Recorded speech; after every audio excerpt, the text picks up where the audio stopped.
the way back to Indigenous cultures here in Australia who manage the landscape in a particular way. They use fire. But they manage the landscape in a way where essentially didn't get big bushfires because they used fire as a tool throughout the year and throughout centuries. That was their paddock, that was their house, that was their environment.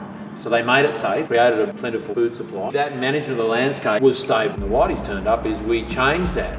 That balance was out of whack. That balance wasn't in place before they came along. Talked about megafauna as an example, in being Australia. wiped out. Well, essentially, that was a food source, supply. and so through the management of the landscape and feeding themselves, essentially, the theory is that they've wiped it out. And to a point where the environment and the ecosystem was in balance, whiteys came along. With our hoofed animals and our version of ruminants, which would have been fine if we knew how to manage this landscape. The monoculture of eucalypts, which was stable then, is no longer stable, and we have massive fire events which we're seeing with the result of land management or mismanagement that we can take back for a couple of centuries. So I believe that things could have been done better. Management of these large tracts of bushland could have been done better by farmers and also by government, but I guess government sets the standards for these sort of things and when you can and can't burn. As a result, we have massive bushfires. Why this didn't happen last year, last summer, or the one before, I don't know. You do things a little differently and there will be regrowth, and how active we get in that fuel there. There's not more fuel there, it's just really dry. Away it goes. There's no moisture there to slow it down. This creates an opportunity. An opportunity for changes in policy. Let's hope that does happen. An opportunity for farmers to stimulate biology in that soil. What we'd love to do is actually spray some areas of tracts of land, bushland, that have been burnt, whether it's private or public land, and just do strips. Fly it out on an aircraft and monitor that. Is biodynamics, and I believe it is, a simple and effective way to help restore the landscape. Some of these fires are that fierce, the soil is sterilised, nothing is going to grow there without some input. Yeah, because it's just bare ground. Totally. And it's already the point where there wasn't any soil left, and then what was on top of it was holding on to nothing, and now they've taken that away. The humus is burnt and gone, and we've got this exposed. Well, that's been mined over the years from the farming method, so that's now... Right. So there probably wasn't much there. It is a tragedy, there's no doubt about it, and we're looking here at the smoke, can't even see the other side of the harbour. It represents an opportunity for us to look very seriously about policy, but also our farming practices, and even the management of public and private bushland. Putting cattle into some of these areas, even if you're just running them through there. Just get them to go over the top and just hoping that they leave some manure behind. Bit of manure, bit of disturbance, bit of urine, putting some form of life back in. If you get a small amount of regrowth, there's a little bit of feed there, but you just keep them moving. Some grazing principles which are a guide as to how one might best graze a bit of land, and to make decisions about how long we're there for, how many animals, why we're doing it. To make a decision, we need two things. We need data, we need numbers. How many animals have I got? How much land do I have? How many hours in the day do I have to do this sort of stuff? And then we need goals. What is the goal for this landscape? Do I want to, whether it's burnt bushland or in a healthy paddock, we need to know how to manage to make decisions like, what are we trying to achieve here? We're trying to get a lot of disturbance. Are we just trying to top that paddock because it's really growing like mad, and we've actually got to get around our whole property with this mob of cattle and get back to that one and just keep topping it around. Make that decision, we need those two things, the data and the goals. There's so many variables there. And that takes a lot of intelligence, and it takes a lot of practice and experience. You've just got to give it a go. You've got to give it a go. And you've got to go for it. And you won't be able to calibrate your observations and your skills until you've given it a shot. I took risks that I probably didn't need to. I learned a lot of But now we have this online environment. I mean, you're putting up YouTube videos every day to educate and to share. There's less room for error in the if you're willing to do the work and research it, you can find stuff, and it's not just those that can read text really well. There's visual stimulus through videos, and there's people walking through properties showing them, which I just think is so powerful for those that are interested. With your property, obviously everyone's suffering from a drought. So what are your kind of key things that you're doing in your property? I've seen you've got tree lines, you've got different species of grass and successions that are going on. You're moving the cattle in a particular way. You're trying to rehydrate the landscape, trying to hold the water on your property. We're creating a situation, for example, with the water cycle, where we want that water, when it lands, to stay where it is. That's what used to happen. Slow it down. Absolutely. The Australian continent, pretty much of the world, had a couple of feet of soil on it that's not there anymore. And it just holds, and it's like a dam that you can't see. Totally, a big sponge. So how do we encourage and afford water the opportunity to do what it does best? Stay there, we retain ground cover. Keep trying to build soil. We are always striving to improve biodiversity. Now that's biodiversity under the ground with and we don't plough things up and we don't use chemicals. So we're trying to encourage and allow the natural biology in the soil to flourish. If we're going to run more stock above ground, we need to run more stock below. We're increasing biodiversity below, which allows us to do that above.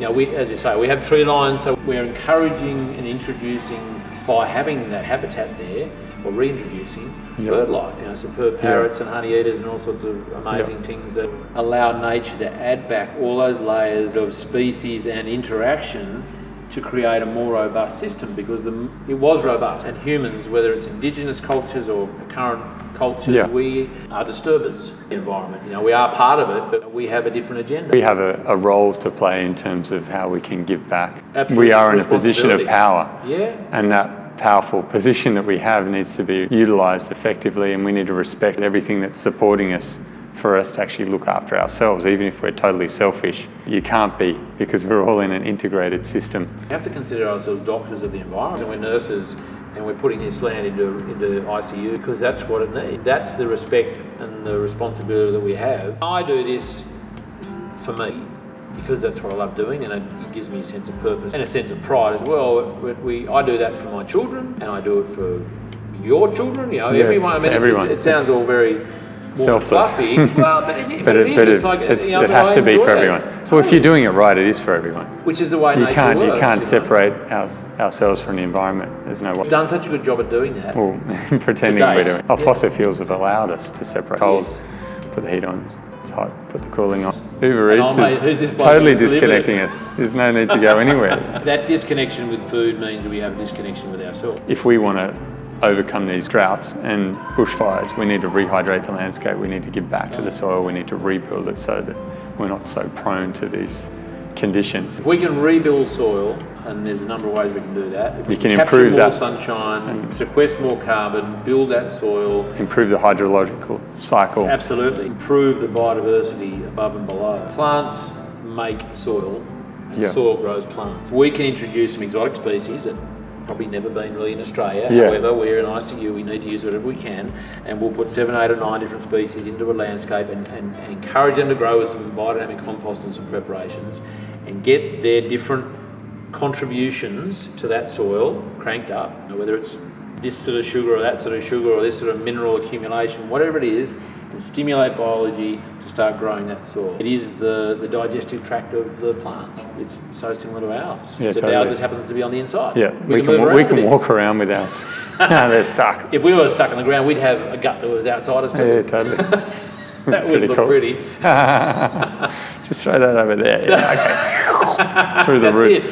A bit of fungus just I was going to say, fungus, can you reach over there and get that bit of zinc? Yeah. Like Avatar was not so silly. Yeah, no. That movie, you know, not so sure about James Cameron. He's very much got a plant agenda. The concept is beautiful, that connection. Oh, totally. All the people that are into this plant-based agenda are only into it because they see part of the picture and they think that that's the full answer. They're separating animals from it because of the fear and disgust of killing animals, or the whole disconnection from death that we have in our culture.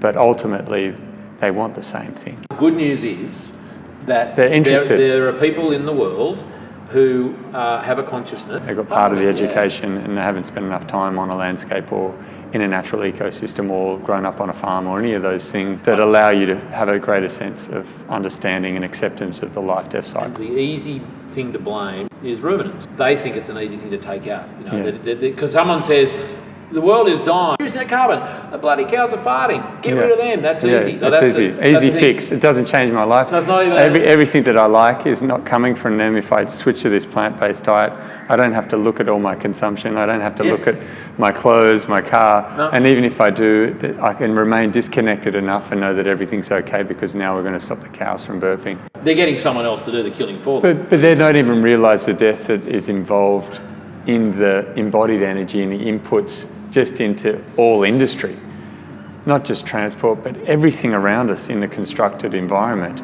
is coming from mining, fossil fuels, and the destruction of ecosystems. They're not accounting for any of that. All of that is death to species, and we're wiping them out. And to blame the cow for all of that, but it's a very narrow perspective, which is sad, because they're very passionate about their beliefs. Imagine if they put all their passion into having more of a... Totally.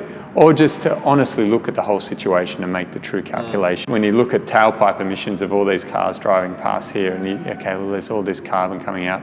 Oh, that's nothing compared to all the methane that the cows... Farts. Man, what would it take to make the car? What did it take to make that road? What did it take to make all the things that go into that? How long is that car going to be on the road? We can look at all these cars now. Not one of them is going to be on the road, in Australia at least, for longer than maybe 10, 15 years absolute maximum. Where did it come from?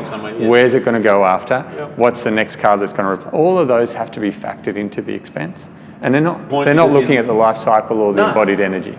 No, I mean, they are. They're looking at the life cycle of the ruminant. Of the ruminant, going, you see all this water, all this, what is it, green or blue, water. Industry is massive. Transport is massive when you factor in everything. If you look at methane and people blame that, it's basically concentrated carbon. But what happens after a 10, 12-year cycle? It just turns into carbon dioxide and to water vapour anyway.